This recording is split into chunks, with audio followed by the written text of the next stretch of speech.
पंजाब के अंदर भगवंत मान कह रहे हैं कि कांग्रेस पार्टी सबसे करप्ट पार्टी है। क्या अलायंस है? कहां है ये लोग? कौन सा नेता है जिनको ये नहीं पता कि 15 अगस्त को हमारा झंडा कौन फहराएगा अगर हम जीत गए? जिनको ये नहीं पता कि देश को आगे कौन लेकर के जाएगा? उनको देश की जनता चुनेगी क्या? संजय सर, इस बात को क्या आप एडमिट करेंगे जो ये कह रहे हैं कि कहीं ना कहीं फेस क्राइसिस एक सबसे बड़ा मुद्दा रहा जब आप जनता के बीच गए? और मैंने ये बात इसलिए भी एक्सपर्ट से की थी कि क्या कहीं आप जनता को कंफ्यूज नहीं कर रहे कि कुछ स्टेट्स में आप साथ हैं, कुछ स्टेट्स में आप टर्म्स एंड कंडीशंस लगा देते हैं? यही एक वजह है कि आप एक प्लेटफॉर्म पर साथ होते हुए भी साथ नजर नहीं आए। देखिए, सबसे बड़े बात जो हो रहे हैं आज की तारीख में, भारतीय जनता पार्टी के बूथ वाइज संगठन नहीं है।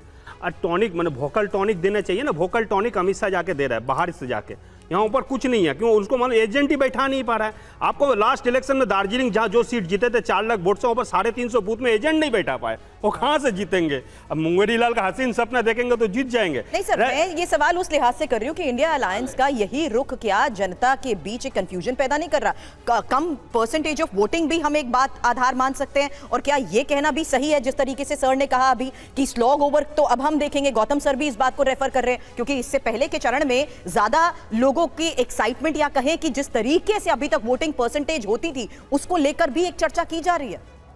देखिए, कंफ्यूज की कोई बात ही नहीं है। एक्चुअल हम लोग पहले देखिए अलायंस में जो बात बोले थे, अलायंस में हम लोग थे, लेकिन कांग्रेस ज्यादा डिमांड किया। 2 सीट में कांग्रेस को हम लोग बोले थे, लेकिन 2 सीट के अधीर रंजन चौधरी जो लोकसभा से विधानसभा के हिसाब से 2,73,000 वोट से पीछे। Bharatiya Janata party second position में, मालदा में भी वही है। तो दीदी बोली थी हम दोनों सीट आपको जिता लेंगे, 2 सीट ले लीजिए। अधीर रंजन चौधरी को कहना है 10 सीट। एक्चुअल के अधीर रंजन चौधरी बंगाल में भारतीय जनता पार्टी के साथ दोस्ती कर रहे हैं, और राहुल जी दिल्ली में भारतीय जनता पार्टी के खिलाफ जंग लड़ रहा है। ये तो मतलब जो कंफ्यूज मैटर तो यहाँ तैयार हो रहा है। हम तो देखिए, हम इस कारण में अलायंस नहीं किया था, मालूम है उसको अगर 8-10 सीट देंगे तो कहीं जीत नहीं पाएंगे। और रह गया है इस बार इलेक्शन में बहुत जो प्रमाणिक है, भारतीय जनता पार्टी जो आप देख लीजिएगा 4 तारीख को दिन में आपको बाद 4 बजे तक नतीजा क्लियर हो जाएंगे। 6 से 7 सीट अगर जीत गया है, सोच लिया भारतीय जनता पार्टी बहुत जीत गया है। वो जितने के आज के तारीख में नहीं कि देखिए दुर्गापुर में। ठीक है सरकार साहब, मैं समझ गया आपकी बात। पूजा त्रिपाठी अब जवाब देना चाहेंगी। ये आपके अपने सहयोगी दल हैं जिनके मन में आप ही की पार्टी के लिए इतनी खलिश नजर आ रही है। यही खलिश भगवंत मान जब बात करते हैं तो पंजाब के सिलसिले में नजर आती है। एक तरफ नरेंद्र मोदी जो कि नामांकन दाखिल करने जाते हैं तो पूरा एनडीए का कुनबा 26 नेता उनके साथ नजर आते हैं। राहुल गांधी के साथ ऐसी तस्वीरें नजर नहीं आती। मैं मानता हूं कि वो पीएम कैंडिडेट नहीं है आपके, लेकिन फिर भी टक्कर की तो बात होती है ना कि नरेंद्र मोदी को कौन टक्कर दे रहा है, राहुल गांधी दे रहे हैं। ऐसा क्यों है? समीर जी, आपको ये समझना होगा कि इंडिया अलायंस अपने प्रारूप में बहुत डेमोक्रेटिक अलायंस है। यहाँ हर रीजनल प्लेयर अपने क्षेत्र में बहुत ज्यादा सशक्त है और बहुत ज्यादा पावरफुल है। यहाँ दिल्ली में बैठे 2 लोग नहीं डिसाइड करते कि आपको फोन आ जाता है आपको टिकट लड़ना है, वो लोग टिकट वापस कर देते हैं। आपको अगर वो 5 मांगते हैं आपको 2 दिया जाता है तो कोई एक शब्द नहीं बोलता। यहाँ हर नेता, लेकिन पूजा जी ये तो टू मच डेमोक्रेसी हो गई ना कि एक दूसरे के खिलाफ ही बोल रहे हैं। टू डेमोक्रेसी की टू मच कैसे हो सकती है समीर जी? हम एक डेमोक्रेटिक नेशन में और आप कह रहे हैं टू मच डेमोक्रेसी। आपका कहना है कि हम डिक्टेटर बन जाए कि 2 लोग दिल्ली में। नहीं, मैं ये नहीं कह रहा हूँ। मैं ये कह रहा हूँ कि जब गठबंधन में मौजूद दल एक दूसरे पर हमला बोलने लगे तो इसे क्या कहा जाए? भगवंत मान भी गठबंधन का उतना ही बड़ा हिस्सा है जितना ममता थी। हमारी कॉम्प्रोमाइजेस नहीं हो पाई सीट शेयरिंग पे, उसको मैं एक्सेप्ट करती हूँ। और हम पंजाब हो या बंगाल हो या केरल में आमने सामने लड़ रहे हैं। पर जहां तक बात यूनाइटेड फ्रंट की है, अगर आप बात सुनेंगे ममता दी के भाषण की, अगर आप बात सुनेंगे भगवंत मान के भाषण की, तो हर कोई इंडिया अलायंस की बात करता है।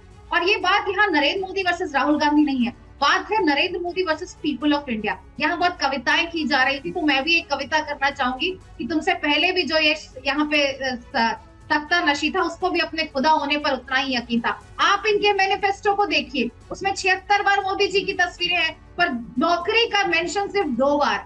आज जब देश में सबसे बड़ी बेरोजगारी के दंश से जूझ रहा है, चाहे अग्निवीर युवा परेशान हो, चाहे पेपर लीक हो, आज सिर्फ 2023 में 46,000 किसानों ने आत्महत्या की है।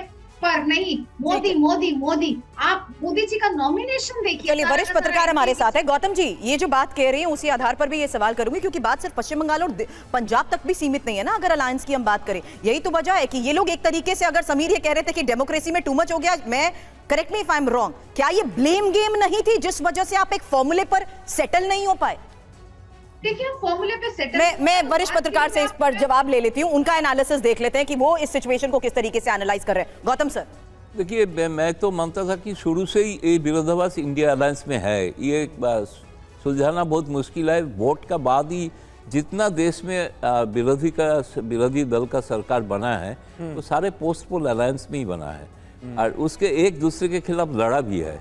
इसलिए तो कहा था ना कि ये वो राज्य में कुश्ती कर रहा है, दिल्ली में दोस्ती कर रहा है।